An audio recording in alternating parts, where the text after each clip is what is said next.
Somebody say yeah. Say it again, say yeah. Somebody say yeah for the Rock and Roll Hall of Fame.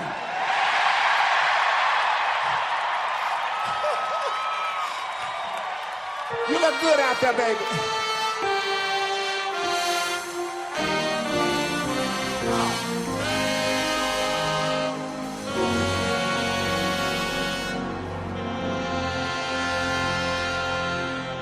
I was born by the river in a little tent. Oh, just like the river I've been running ever since. It's been a long time coming, but I know a change gonna come. Oh, yes it will. Look here. It's been too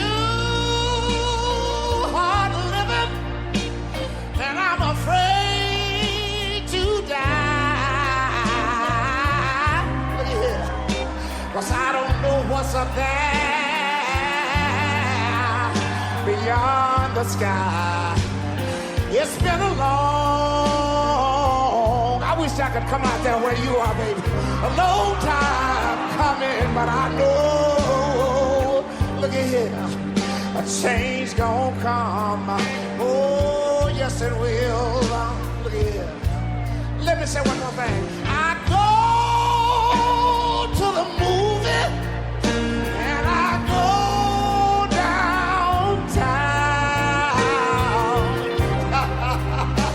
But all I can hear is somebody keep telling me, oh boy, don't hang around.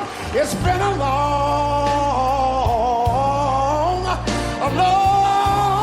If anybody know what I'm talking about, let me see you wave your hand.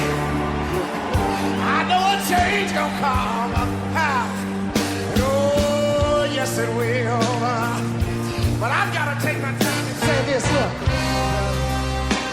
Then I go to my brother. Yes, sir. And I tell him, I said, brother, help me please.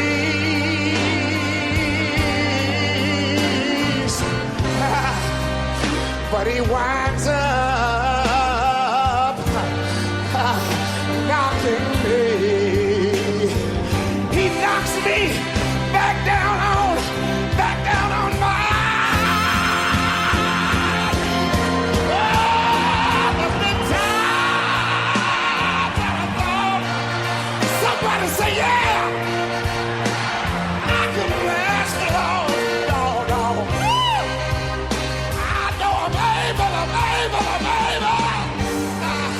I'm able to carry on. It's been a long, good God Almighty, a long time coming, but I know a change gonna come. Oh, yes it will. Look at here, one more time, look. But then I go to my brother. Somebody take your hand back and forth like this. Everybody. You sitting in the first balcony too. Help me, please. All over the auditorium tonight. All over the hallelujah. But he winds up knocking me back down on my knees. That's the times what I thought I couldn't last for long. No, I know, baby.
Me that if you don't stand for something, you will fall for anything.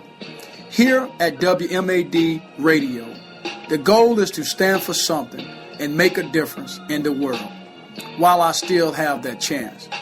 Thanks to my mother for all she has done for me. Join the WMAD team where we can make a difference in the world today. Good evening, everyone, and welcome to the Smoking Glass Hour with Beer and Glass. We are honored to have you as a guest tonight and want to thank each of you for your faithful support. Without further delay, allow me to introduce to you Mr. Baron Glass. Mr. Glass, take it away. Good afternoon. Welcome to the Smoking Glass Hour with Baron Glass on WMAD 24-hour global radio. I hope that everybody out there, all the fathers, had a wonderful day for Father's Day on yesterday. If we fast forward till today, we look at the news, and it appears that every time you look at social media and all of these other media outlets, that there's something going on regarding race. So tonight, we're going to discuss, and how I choose some of these topics is when we're sitting around on day in and day out, we usually I usually talk to a group of guys from all walks of life, whether they are, from truck driving, lawyers, professional around blue collar, white collar, so forth and so on. And yesterday, we had a conversation. We were talking about the shooting in Charleston, South Carolina. And that conversation led to other things, and we ended up with an interesting topic, which was racial profiling.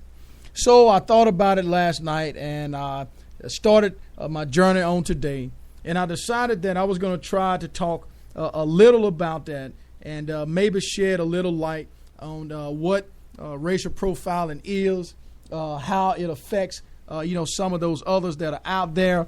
And, there's a such thing as most people say, accidental, things of that nature, accidental racism. So what we're going to do, we're going to talk just a little about, racial profiling and things of that nature. Because, again, like I said, as you look on social media, and I mean every hour on the hour, every moment of the day, you look, whether it's Instagram, whether it's Twitter, whether it's Facebook, some of those other outlets, as I said from the outset, you can always tell when something is going on. And what happens is a lot of times and that's all of us, we allow our emotions to supersede what reality really is. So most of the time, if we can just allow our emotions to die down, and as a result of those emotions dying down, and then come back and dealing with reality, at some point in time, we can make a difference. And that's what all of this is about here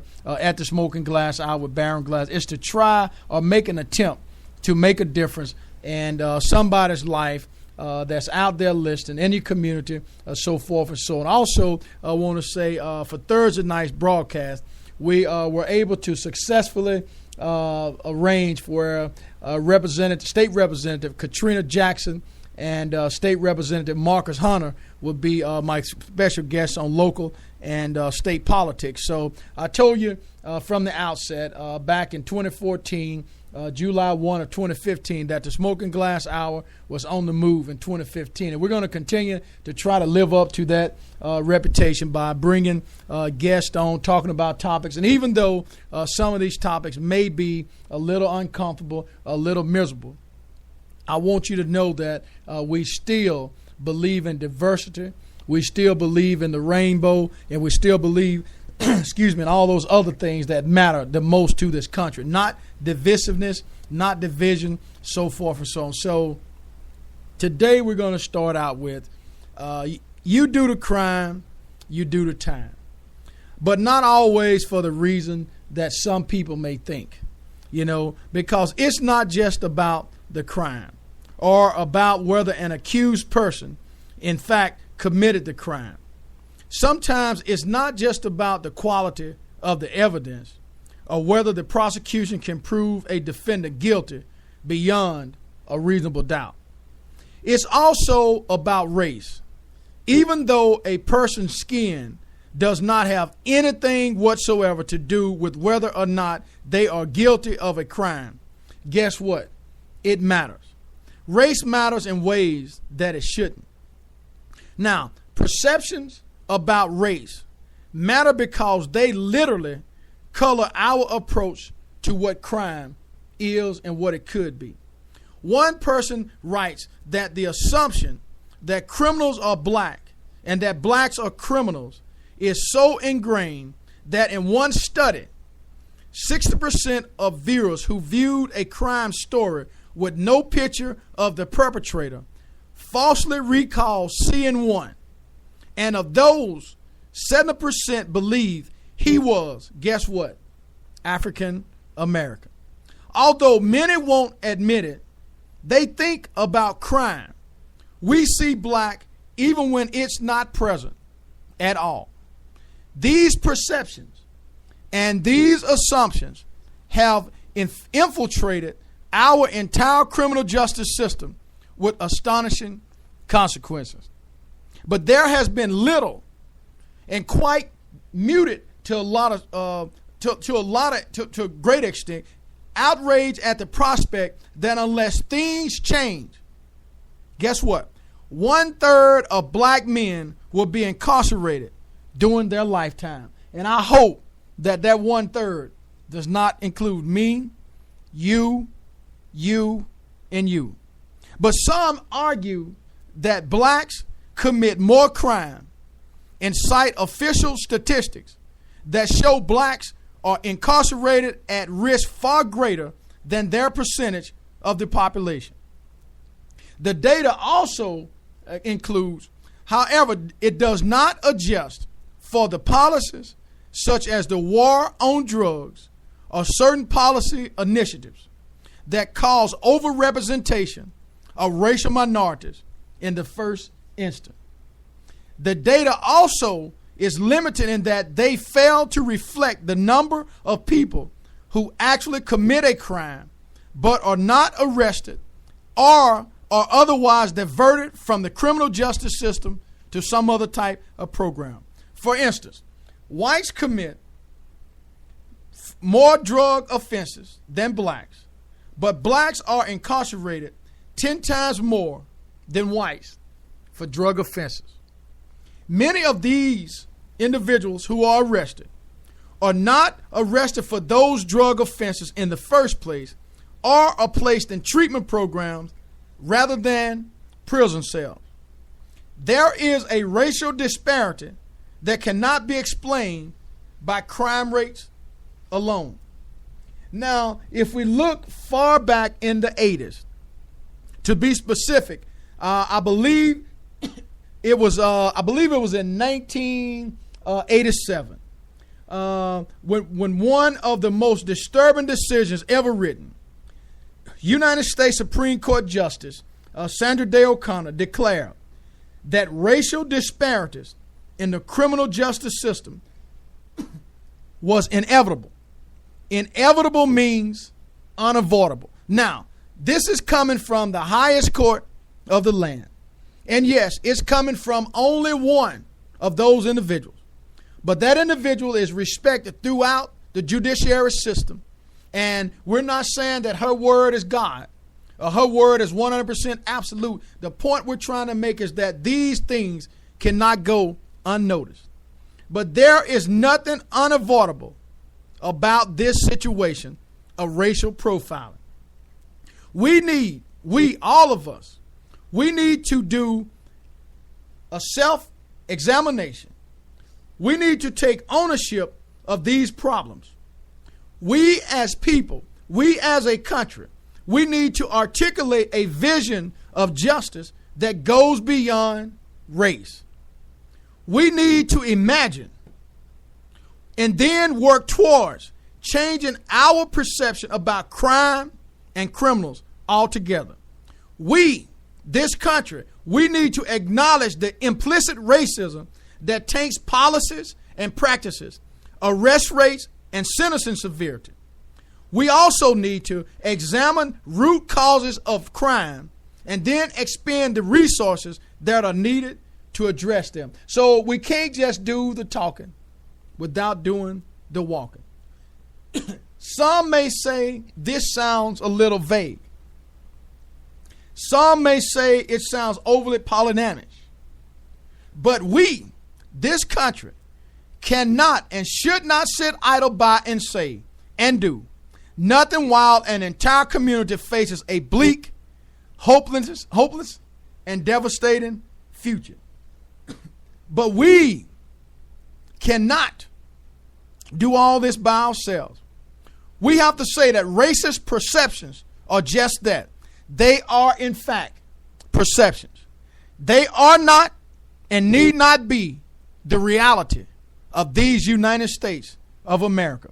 We should say that loud and clear to those who are listening and those who are not listening, and get on with the business of fixing our broken system here in this country. Now, what I'm going to do before I get off into the subject matter, which is racial profiling in 2015, I wanted to provide a little commentary on what the basis of the conversation was about. So I'm going to pause right now for those who are out there who know a little bit about Motown, know a little bit about Gladys Knight and the Pips, Midnight Train to Georgia. I'm going to play you a little tune of Gladys Knight and the Pips, Midnight Train to Georgia, and I'll be right back. Stay tuned.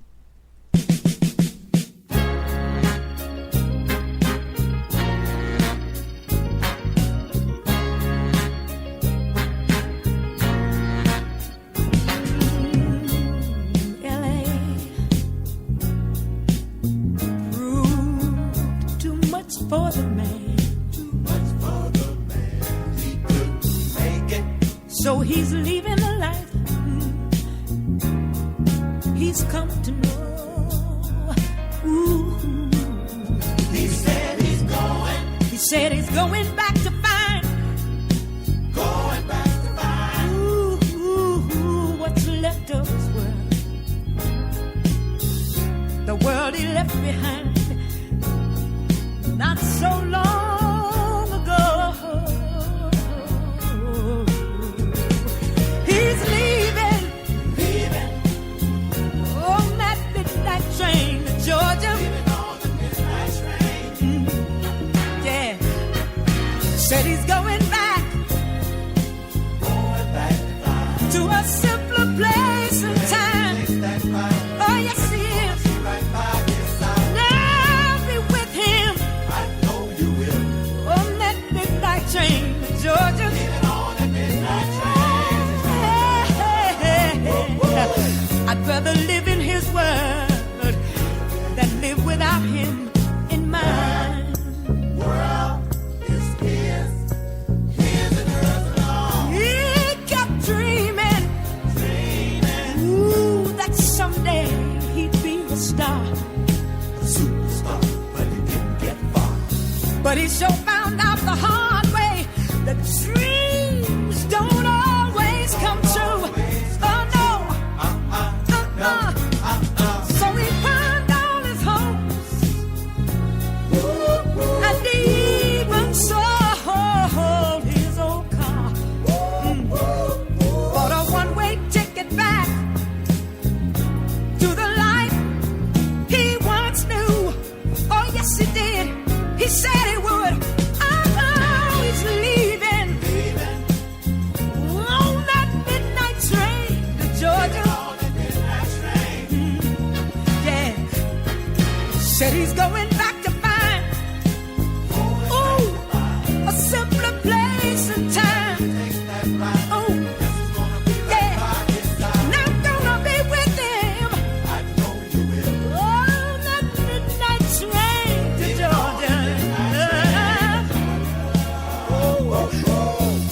I'd rather live in his world than live without him in mine.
Hey, Mo.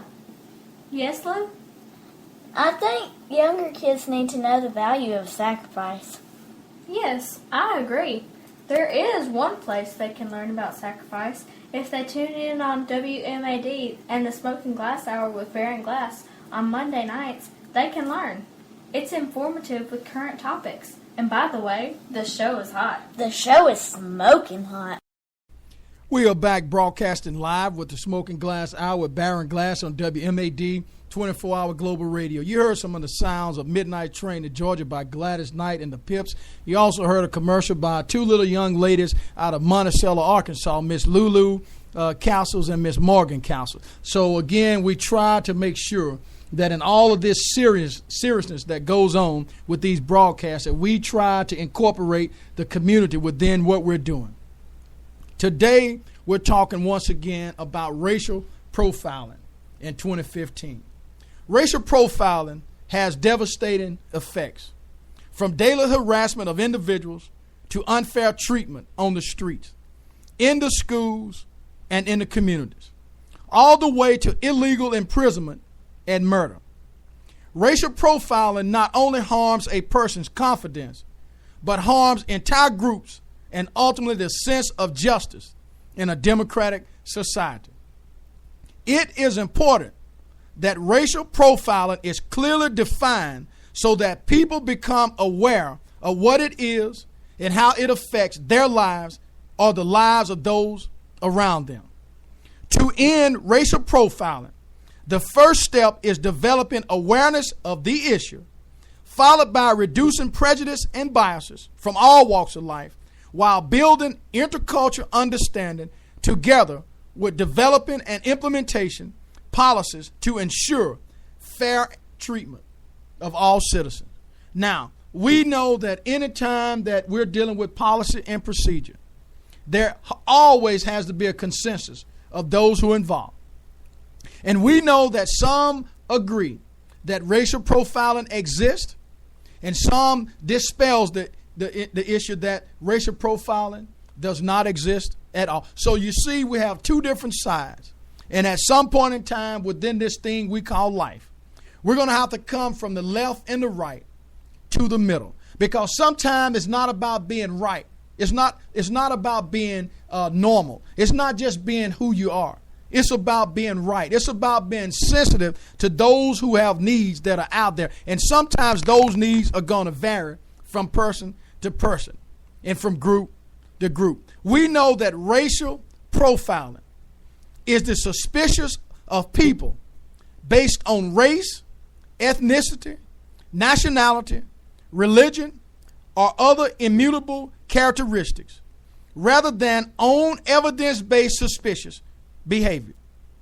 We know that racial profiling is often paired with potentially negative actions. Each of us can engage in stereotyping and profiling.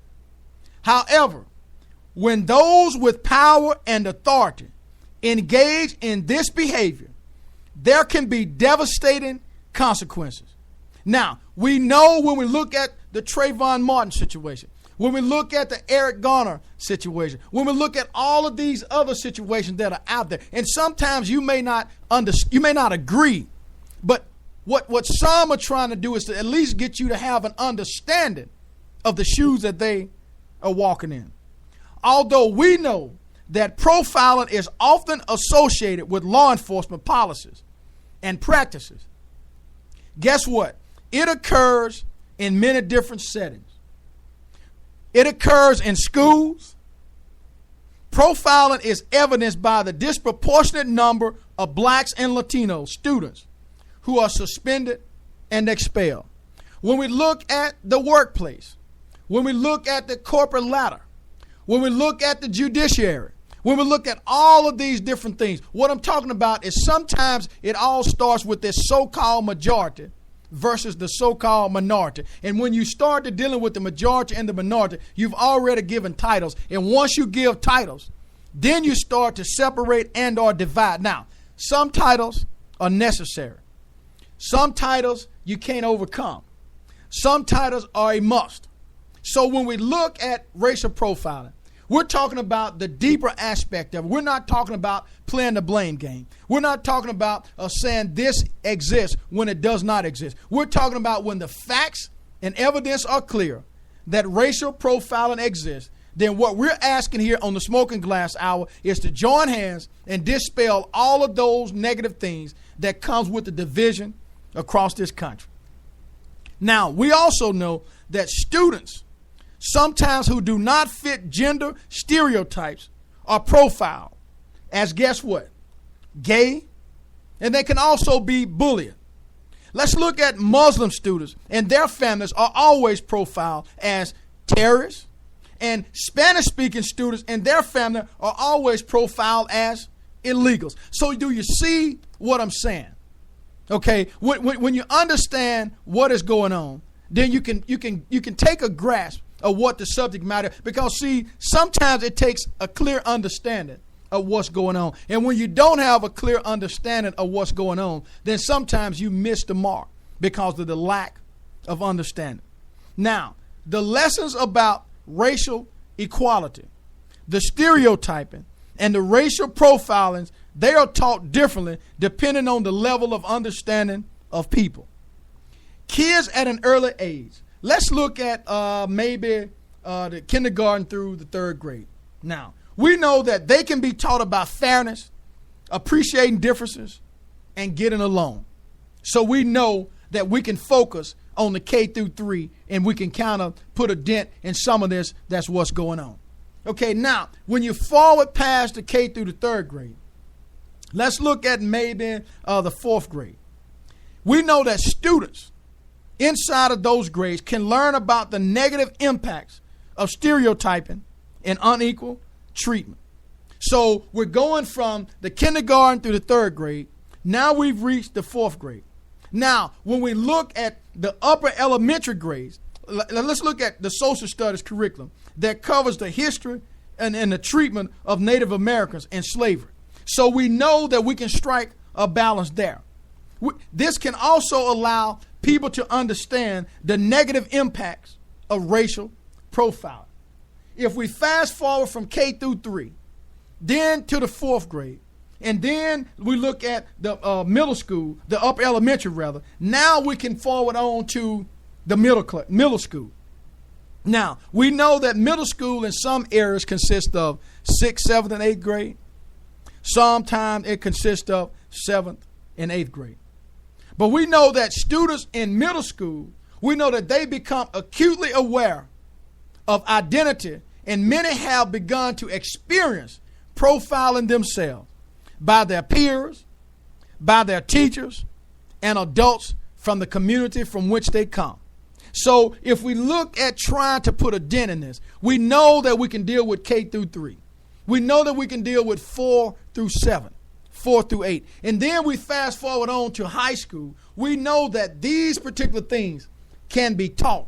And we can teach kids how to overcome some of these things by just getting up, getting out, and making a difference. You see, because people, I believe, I'm hoping that we believe, people need to learn to have meaningful dialogue about issues of identity, issues of stereotyping, and issues of what we're talking about tonight, racial profiling.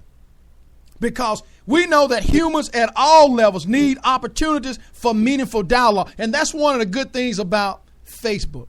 That's one of the good things about having a good combination of people on your friends list.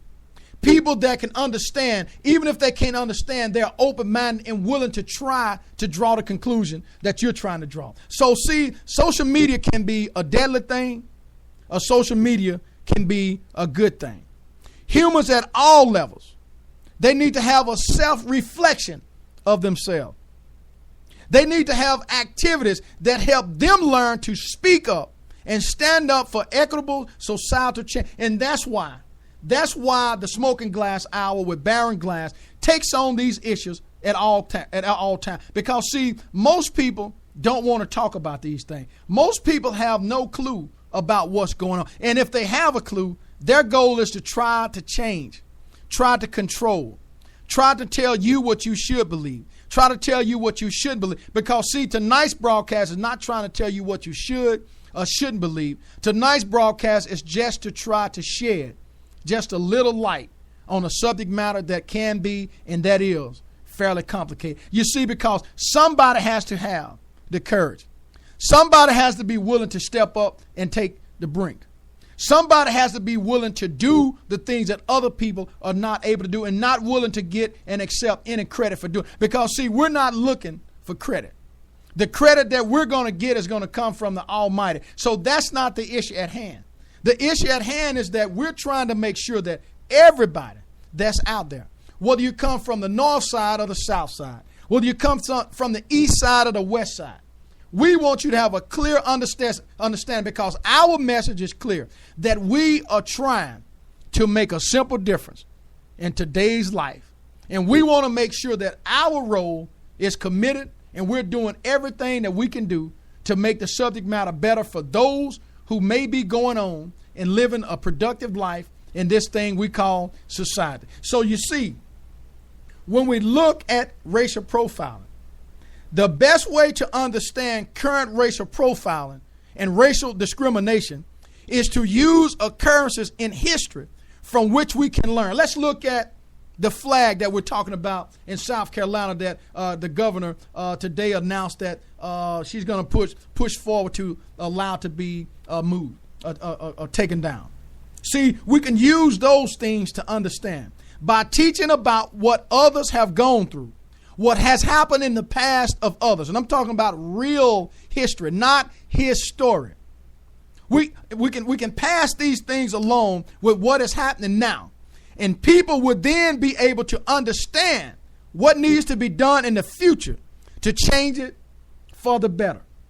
You see, because when we teach people to recognize that the value and the differences in themselves is well, and it's a good thing, we know it will help them appreciate their own identity and to value and treat others as equally as they want to be treated. We know that we need to be taught to recognize that we, each of us, have our own unique experiences and backgrounds, and we need to learn how to share those unique experiences and backgrounds with one another. When differences are recognized and valued by people, they come to appreciate their own backgrounds and identities and build intercultural understandings. As a result, negative attitudes will change. Prejudice will be reduced, and ultimately it will lead to a decrease in the prevalence of racial profiling. Now, it's a lot of this information is kind of complex. It's kind of abstract. But at the end of the day, the goal is to try to make a difference. Now, after we develop awarenesses of stereotypes, racism and racial profiling, people need tools to take action for change. Now, what role can the government play? What role can Mr. Politician take? What role can Miss Politician play? What role can the clergy play? What role can the church play?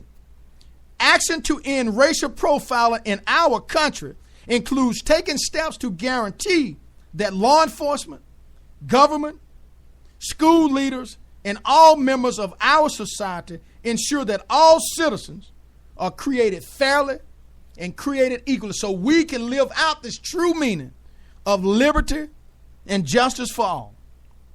As individuals, such as yourself, as an individual such as myself, and communities such as yours, as we take action to create and implement policies that protect against the negative impacts of stereotyping and profiling, guess what? There will be recognizable success in bringing an end to racial profiling and unfair treatment of people of all races, ethnicities, religions, and all types of differences. We, as a people, we are a nation established under the principles of freedom, equality, justice, and humanity. Yet, and I'm going to pause, yet a majority of Americans believe that if you are a minority, you are more likely to be stopped by the police or become the victim of police brutality. And again, that comment can be debated. And it's no ifs, ands, or buts about it. It can be debated depending on how you retrieve your information. However, it is a reality for some, and others it's a delusion. Over the past several months, in the past several years, in cities and towns across this great country, the public's attention has been transfixed to a number of high-profile cases involving allegations of racial profiling. Now, when we look at this intention has increased the focus of local, which is you and I, state, which is you and I, and even national leaders on the issues of racial profiling. It has become the central topic of presidential debates, of other races that are going on. When you look at state races, when you look at United States congressmen, when you look at United States senators, when you look at state and local officers, these questions are being asked. And that's why on the local broadcast, we are asking, what does your administration consider diversity? Because diversity is a way to cut down on racial profiling. Why? Because when you have individuals from all walks of life, people tend to feel more comfortable and better when it comes to those situations. When we look at racial profiling, we know that it's ineffective because innocent people become the victims of inappropriate actions by those they encounter.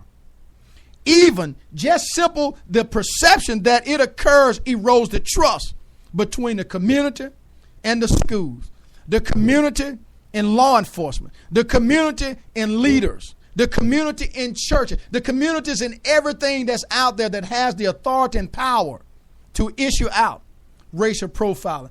A trust that is essential to the community-oriented policing efforts that have fueled the nation's dramatic reduction in crime. Now, unquestionably, overt bigotry must be banned from our criminal justice system as a whole. We, this country, must work to minimize or eliminate its effect on the way people interact with members of all communities.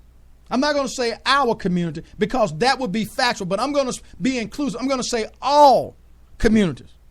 But we know that racial profiling is not simply a matter of conscious bigotry.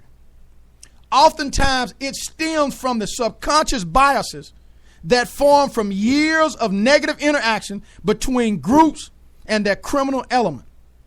To counteract these biases, we must create an environment that fosters positive and productive police community interactions. Because, see, we must cultivate the growth of community-oriented policing strategies and discourage the random and reactive policies, methods that have fostered this thing called us versus them, because that mentally pervades many of our nations, groups of people, police departments, leaders, clergy, so forth and so on. You see, communities should consider using a result-oriented strategy that will end or minimize racial profiling, replacing it with an innovative crime-fighting strategies that marry information technology and community policing. We're going to pause shortly, and I'm going to play you another Motown song called Love Train, and I'll be right back.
Hello, my name is Baron Glass, host of the Smoking Glass Hour with Baron Glass on WMAD 24-hour global radio and Waco 4-state community talk radio. When looking for talk radio, there are many things to consider. We believe that we are the best source to bring you a wide variety of topics: the rights of women, civil rights, social rights, constitutional rights, and all other rights we have as citizens. The goal is to link all communities to one station. We believe when people talk, we make a difference. Tune in Monday nights, latest night at 7:30 p.m. Central Standard Time.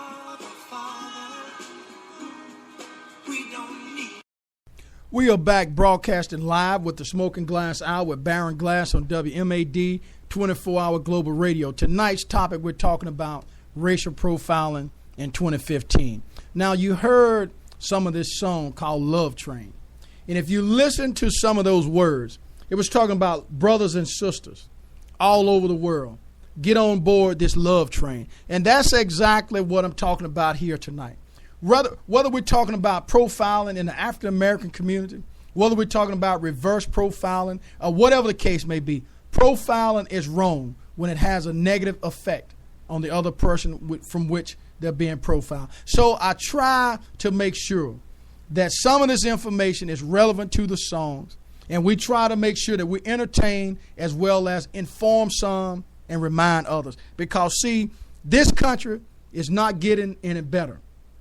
When you look at some of the things that's going on, yes, in theory, it's better. So I don't want nobody to misunderstand that, okay, there has not been progress, because there has been. But the question is, if we've gone from the 5-yard line to the 10-yard line, and we should be from the 5-yard line to the 50-yard line, is that progress? My point is this: there's more work out there for all of us to do, whether you're black, white, red, brown, purple, yellow, whatever the case may be, or whatever you choose to call yourself, identify yourself with. There is much more work to do. We know, once again, that innocent people are always caught up when it comes to profiling. We know that innocent people are always caught up when we have to deal with this evil system. We know that sometimes people are accidentally caught up in things that they otherwise would not have been caught up in had they not been at the wrong place and the wrong time, and in some cases, the wrong color. Because whether we acknowledge it or not, color does matter, but it shouldn't. Now, if you want statistical information on that, all you have to do on a daily basis is look at Facebook. And as a matter of fact, I'm looking at something right now where a friend of mine from Houston, Texas, is enrolled in college. Father's an attorney, and she's a Caucasian. She's atheist as well.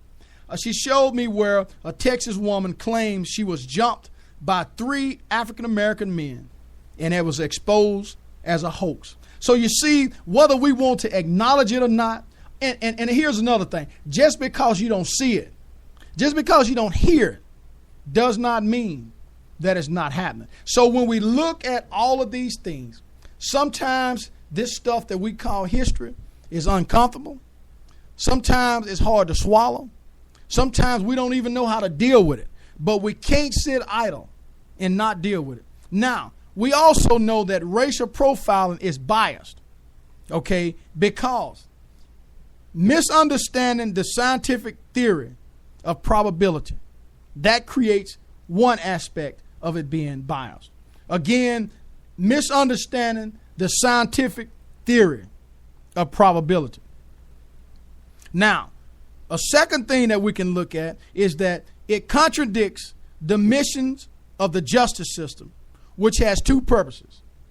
First, to punish the guilty, and second, to protect the innocent. Racial profiling has violated the principles of protecting the innocent individual by turning thousands of innocent people across the country into victims. Now, let me make sure that this soak in. Now, there are biases that comes with racial profiling. One is that it contradicts the mission of the justice system. Contradicts the mission of the justice system. Now, the second one is that well, let me back up. we know that the justice system has two purposes. One is to punish the guilty, and the second is to protect the innocent. One is to protect, punish, and the other is to protect the innocent. Punish the guilty, protect the innocent. Want to make sure that it's loud and clear, because our message is clear. Okay, here we are. First, to punish the guilty, and the second is to protect the innocent. Now, here's what racial profiling does. Racial profiling has violated the principle of protecting innocent individuals by turning thousands of innocent people across the country into victims. Now, that alone itself, even just the possibility of it being that should create a problem, because tonight we're talking about racial profiling in 2015. Now, the third bias that it creates is that it creates a self-fulfilling prophecy, because when people only focus on certain categories of individuals, yes, they will catch some criminals among them. They will also bypass many criminals about whom they do not profile. Now, the question is this: what can you do if you feel you've been racially profiled? But before I give you this information, I'm going to play another song that is often requested, which is by Mr. Eric Clapton. It's called Change the World. I'll be right back.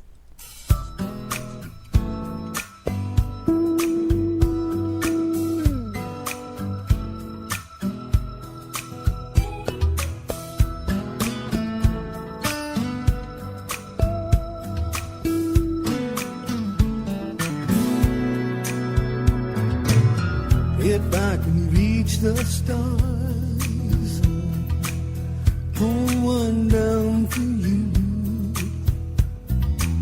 shine it on my heart, so you could see the truth. And this love I have inside is everything it seems.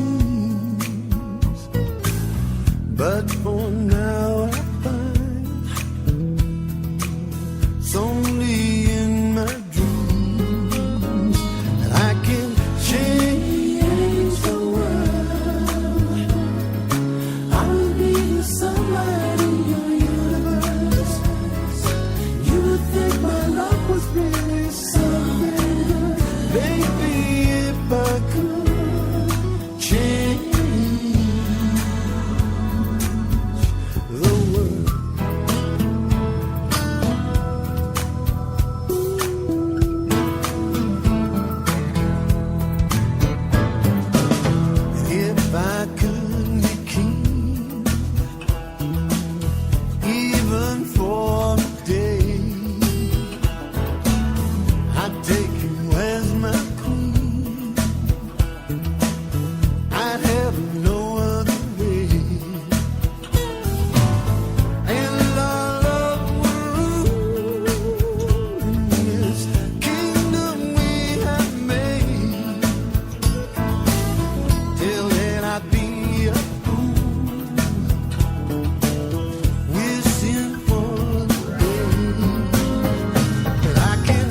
checking out the sounds of Mr. Eric Clapton, Change the World. Just doing the broadcast during the break, I got a message that was sent to me, and I'd like to read it. It's from an interracial couple, and it says that I have myself, my husband, and kids listening in to the show. We are a black and white couple, and our kids are mixed. Your show really brings a lot of joy to listen to. Racial profiling is really hitting home tonight. And I want to say to you, if my goal is always this, I don't care if it's 1,000 people, I don't care if it's 1,000,000 people. My goal is to always reach, at least in every broadcast, at least that one person that we can make a difference. Because see, if you can't make a difference in one person's life doing every day that you wake up, then something that you're doing may or may not be effective enough. So I want to say thanks to this couple that's out there. And I want to say and ask that you continue to listen to the broadcast, that you continue to tell a neighbor and tell a friend that we are on the move in 2015. The Smoking Glass Hour with Baron Glass is not afraid to address any issues of any concern, whether it's race, whether it's politics, whether it's law, whether it's education, whether it's homosexuality, anything. We're not afraid to talk about the truth according to how we see it. Now, we are aware that two people can look at the same thing and come up with two different outcomes. We know that some people can say 2 + 2 = 4. And then somebody else can come back and say, well, 4 - 2 = 2.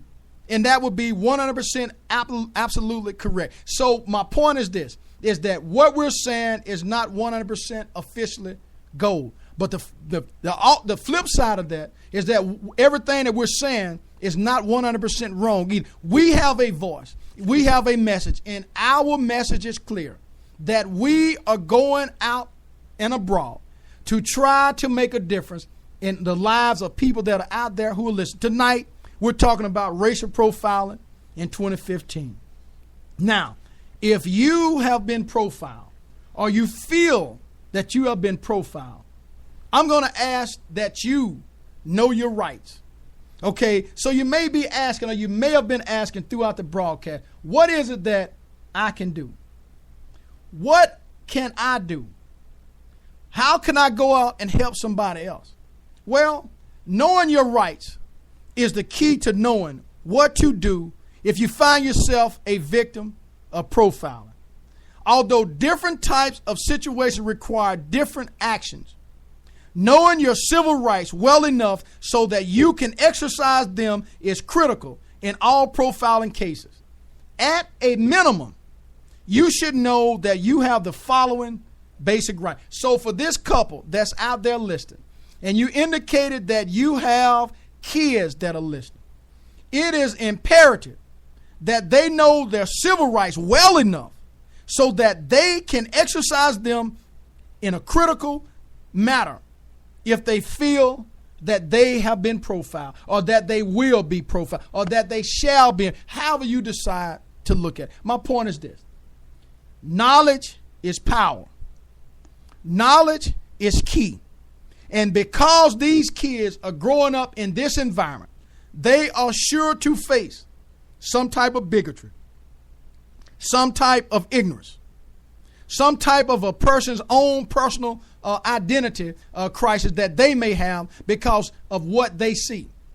So when we look at this, one of the rights that you have the right to remain silent.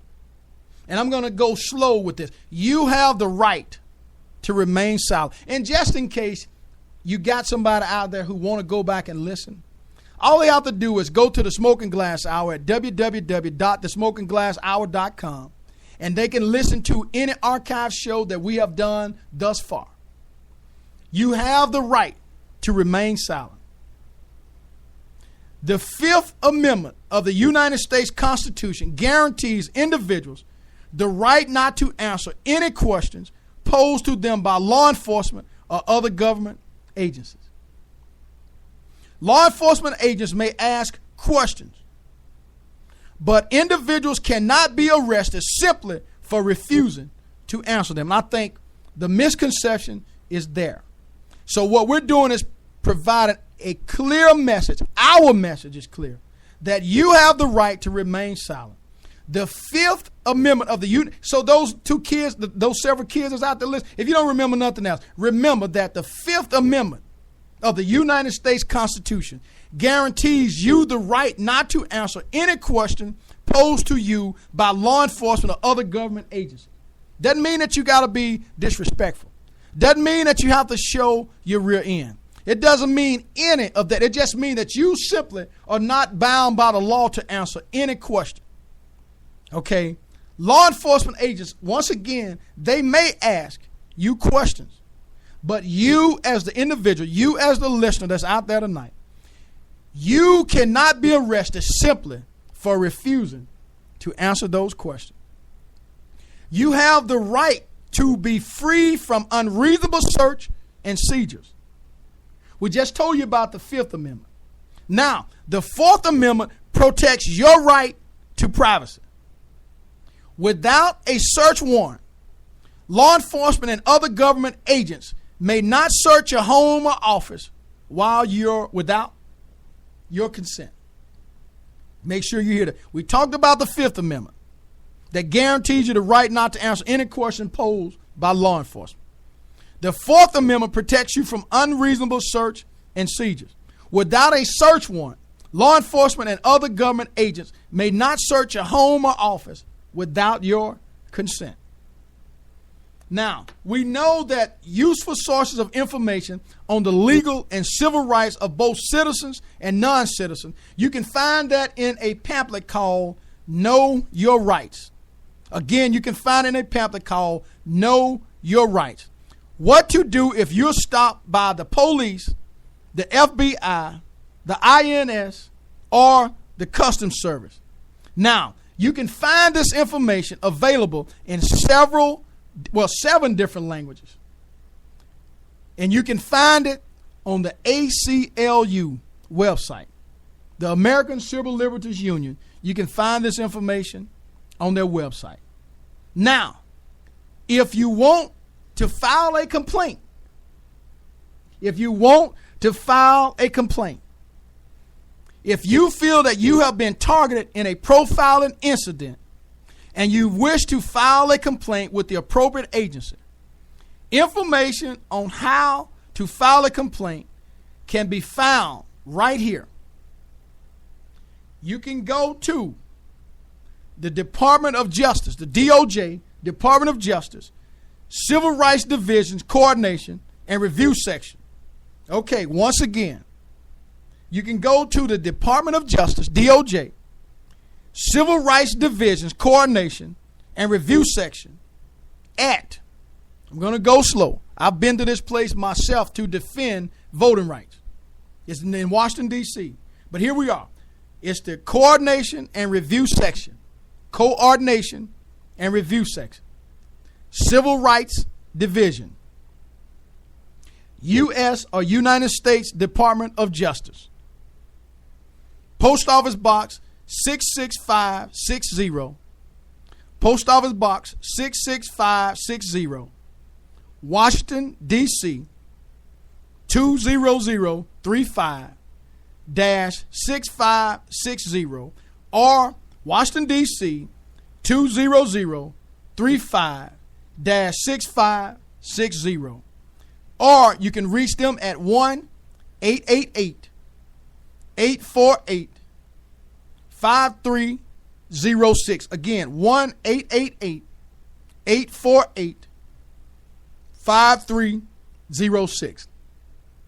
I'm going to provide you with the email address. It's http:// or if you just put in www.ussd.gov/CRT-COR/index.html. Hold on. Now, let me make sure that I gave it to you right, because I think we may have given it just a little wrong. So I want to make sure, because, again, the message is clear. You can go to www.usdoj, D as in dog, OJ, .gov/CRT/COR/INDEX.HTM. Again, the Department of Justice Civil Rights Division, they specialize in the litigation section, and they investigate those complaints against anybody who files one that appears to be legitimate. Now, to file that complaint, you just need to make sure that you contact that office. What I'm going to do right now, I'm going to pause and play one more song before we close out the segment. So before you go, we'll give you final comments. I'm going to let you listen to some He Ain't Heavy, He's My Brother. Hold on just a second, and we'll be right back.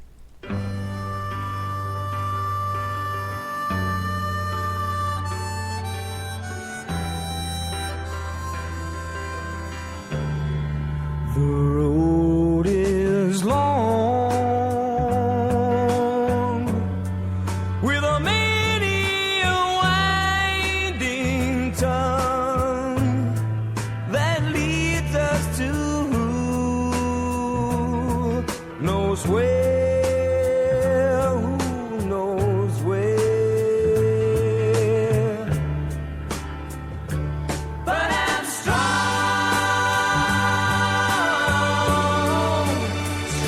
enough to carry him. He ain't heavy, he's my brother. So on we go. His welfare is my concern. No burden is he to bear. We'll get there. For I know he would not encumber me. He ain't heavy, he's my brother. If I'm leaning at all, I'm leaning with sadness that everyone's heart isn't filled with the gladness of love for one another. It's a long, long road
He ain't heavy, he's my brother.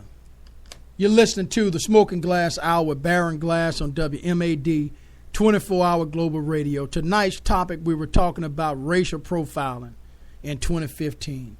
And again, for those who are out there listening, I want to say thanks once again for tuning in, because I know that each and every night there are other things that you could be doing rather than sitting here listening to these broadcasts. But I must tell you that there is a lot of effort and time put in these shows, put in these broadcasts, and I don't get one red penny for doing them. So my passion is here.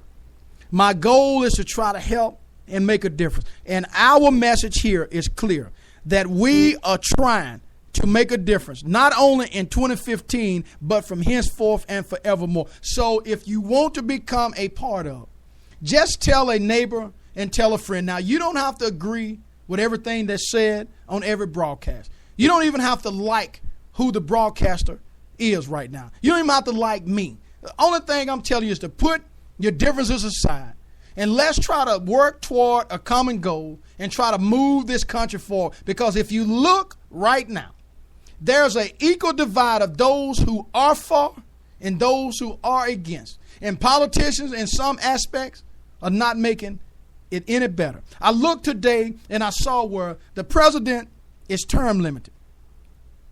The United States Chief Justice and all of those associate justices of the Supreme Court, they are there for a lifetime. But those who really have the power, such as the United States senators, the United States congresswoman and congressmen, they can stay there as long as they are elected. Now, I've seen some today that was in their upper 70s, maybe even 80, that had been in the halls of Congress for 30 and 40 years. And I'm talking a great amount of those individuals. So when you give people this ultimate flexibility to do whatever it is that they want to do, as long as you keep them elected, their response becomes this. They no longer speak for the people. They end up speaking for themselves out of selfish motives, and they end up speaking for those who have the money. So we need to look at how we can make this thing better. And sitting in the lazy boy chair does not make it better unless you're sick. Sitting in the lazy boy chair and not taking a proactive approach doesn't make it any better.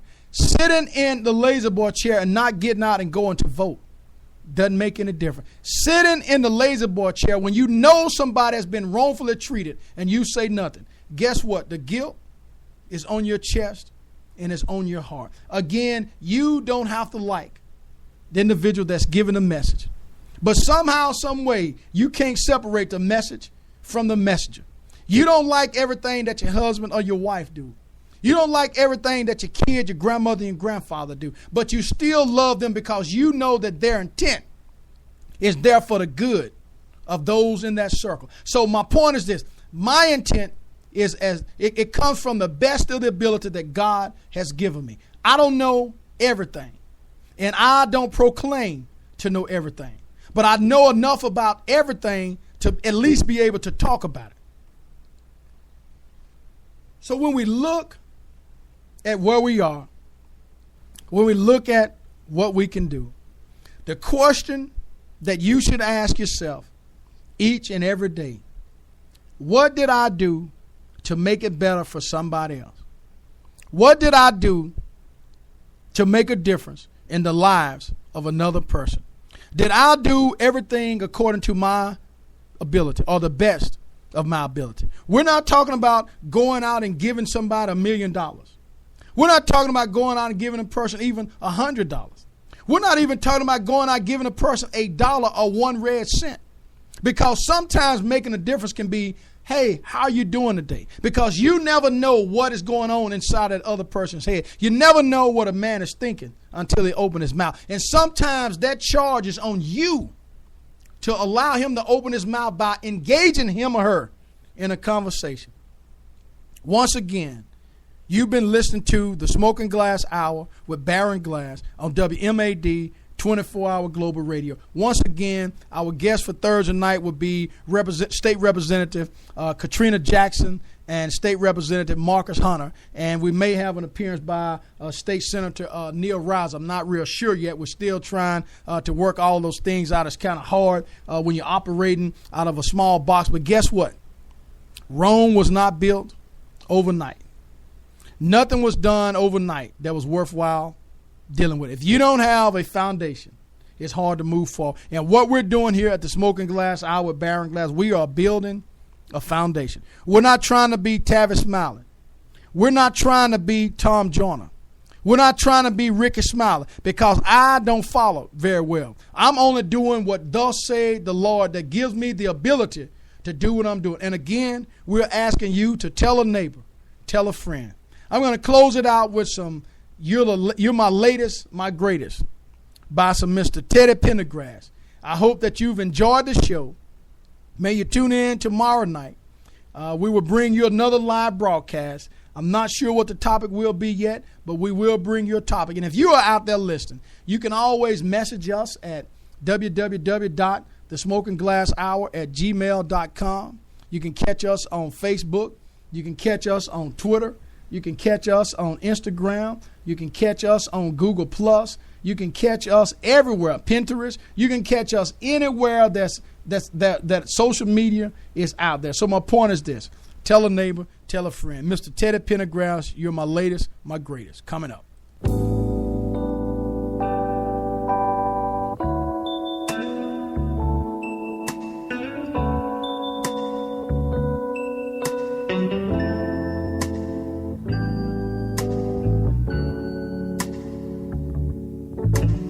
I've been so many places, I've seen so many things, but none quite as lovely as you.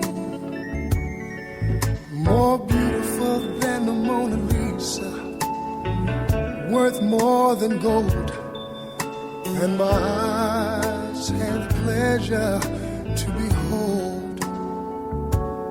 You're my latest and my greatest, my latest, my greatest inspiration.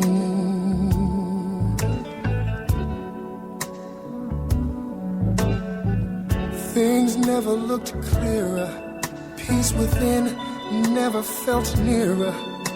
My burn's gone, it's turned into a song, tender as a baby's touch.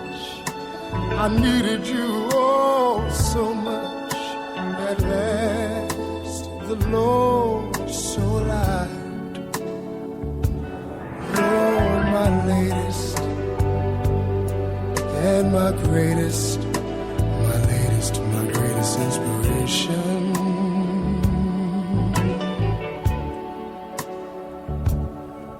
I plan to give you all that I have. I'll be everything, everything you think I am. You make life a joy to live, and I'm thankful, yes I'm blessed, just to know you. I've been so many places, I've seen so many things, but none quite as delectable as you. More beautiful than the Mona Lisa, worth more than gold, and my eyes have had the pleasure just to behold. You're my latest, tell you you're my greatest, my latest, my greatest inspiration. You inspire me, inspire me. Don't you know it? My latest, my greatest inspiration. You just keep on lifting me up now. Higher.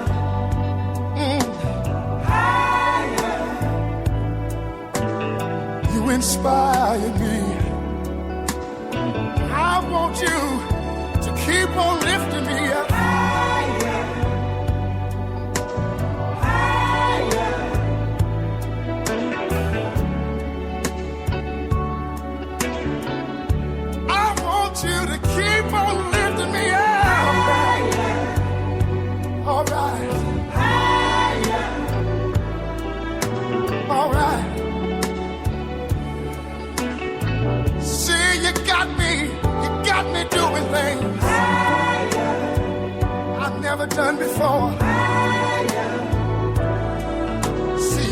inspire me.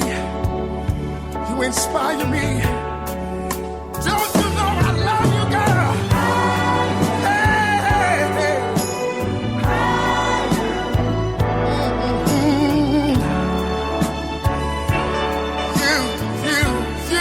You keep on lifting me higher, higher, higher, higher. You keep on lifting me, girl.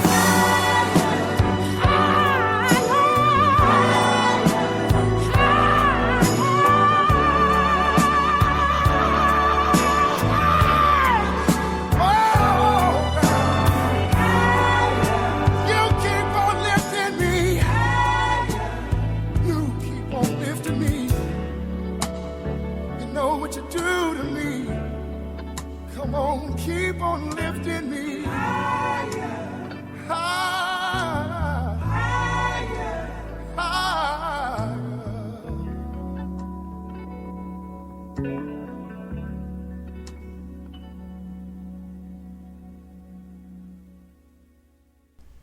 We are back broadcasting live, and I got a couple of messages out there. Pastor A.F. Riggins said it's a great show. I text you several times to show my support during the show. I appreciate that, Pastor Riggins. A.F. Riggins, you can check him out tomorrow night at same times, same station at www.thesmokingglasshour.com. Real people, real life, real answer. If you want to hear some good teaching of the Bible, check out Pastor A.F. Riggins, senior pastor, founder of Real Life Church out of Houston, Texas. We also host on Saturday nights Glassology 101 with A.F. Riggins, real talk about real people, real issues. So please continue to support us. One other message out there is that you're more than welcome. I really enjoy the different topics, and I'm very proud of what you're doing. Just stay with it. Your show is going to be the talk of the town here in Montgomery.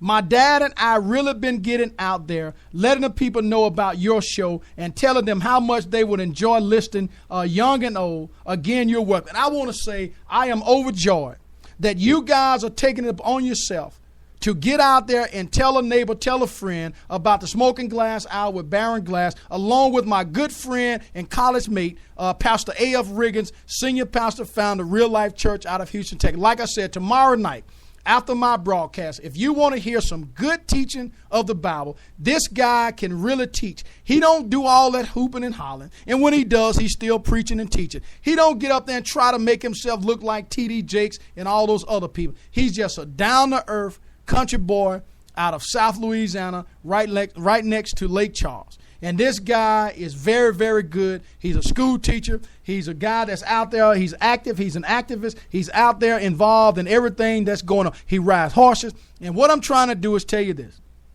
Because he wears a shirt and tie and a suit, he's natural and he's down to earth. So again, if you guys don't mind checking out my good friend and my colleague, Pastor A.F. Riggins, senior pastor, founder, Real Life Church out of Houston, Texas. If you want to reach him, you can reach out to him on Facebook. He's out there, or you can go to the Smoking Glass Hours fan page, the broadcast, www.thesmokingglasshour. If you click on home and you hover on down to Real Life with Pastor A.F. Riggins, you can catch him right there. Again, this guy is fascinating. So I want to thank all of you guys that are out there listening. You've been listening to the Smoking Glass Hour with Baron Glass on WMAD 24-hour global radio. Tonight's topic, racial profiling in 2015. Thanks and have a great day.